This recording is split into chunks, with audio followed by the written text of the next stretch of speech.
नमस्कार मंडळी, आज आपण बनवणार आहोत खूपच चविष्ट, झणझणीत आणि गावाकडच्या चवीचं पावट्याचं कालवण. या भाजीला आमच्याकडे तुरमुडा वाल सुद्धा म्हणतात. ही रेसिपी अगदी सोपी आहे, कमी साहित्याची आणि भात किंवा चपाती सोबत एकदम परफेक्ट लागते.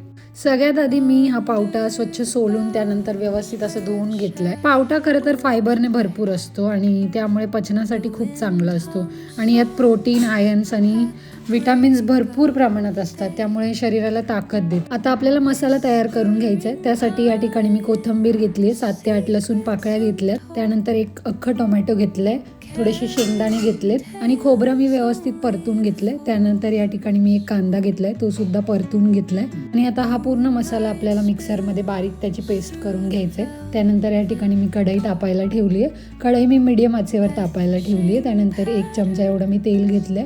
आता आपल्याला तेल मध्यम आचेवर गरम करून घ्यायचं आहे व्यवस्थित आणि तेल गरम झाल्यानंतर आपल्याला त्याच्यामध्ये मग थोडीशी मोहरी आणि जिरी टाकायची आहे. माझ्याकडे इथे जिरी उपलब्ध नव्हती, त्यामुळे मी फक्त मोहरीच टाकली. आता या ठिकाणी मी लाल मिरची पावडर टाकली आहे 2 चमचे.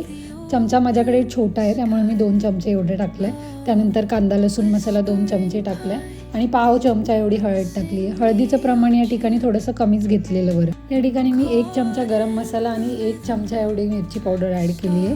मिरची पावडर तुम्ही थोडी कमी टाकली तरी चालेल, कारण ती थोडीशी तिखट असते. त्यानंतर या ठिकाणी मी कढीपत्ता ॲड केला आणि आता आपल्याला हे पूर्ण मसाले एकजीव करून घ्यायचे आणि त्यानंतर याच्यामध्ये पावटा टाकायचा आहे. पावटा ॲड केल्यानंतर आपल्याला हे पूर्ण मिश्रण एकजीव करून घ्यायचं आहे, जेणेकरून ही मसाल्यांची जी पूर्ण चव आहे ती पावट्यामध्ये उतरेल. आपण जेव्हा मसाले टाकतो त्याच्यामध्ये तेल सुटायला चालू होतं, त्यामुळे कळतं की मसाला एकदम मस्त परतला गेला आहे. आपण जे पण मसाले जेव्हा ॲड करतो त्यानंतर आपण त्या मसाल्यांमध्ये जी पण भाजी टाकतो ती पूर्ण एकजीव करून घ्यायची, जेणेकरून मसाला त्याच्यामध्ये पूर्ण उतरून येतो आणि मसाल्याची पूर्ण चव त्याच्यामध्ये उतरून येते आणि एकजीव होते. त्यानंतर आपण इथे चवीनुसार मीठ ॲड करणार आहोत. तर मी या ठिकाणी चवीनुसार मीठ ॲड केलं 1 चमचा.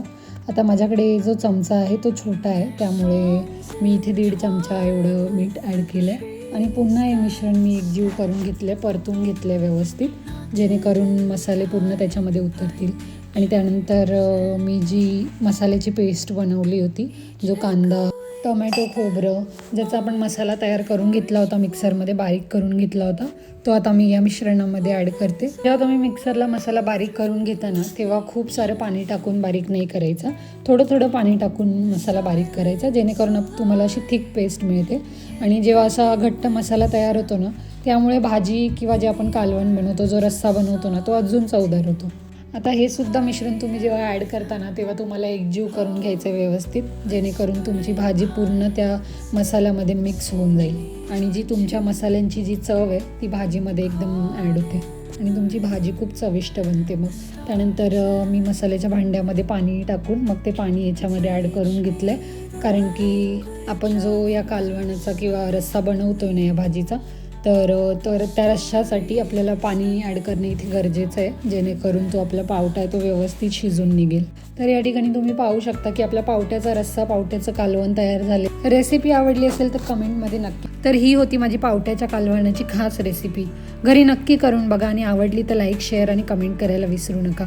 पुन्हा भेटू अशाच एका मस्त रेसिपीसोबत. तोपर्यंत मस्त खा आणि मस्त राहा. पुन्हा भेटू अशाच एका मस्त रेसिपीसोबत. तोपर्यंत धन्यवाद.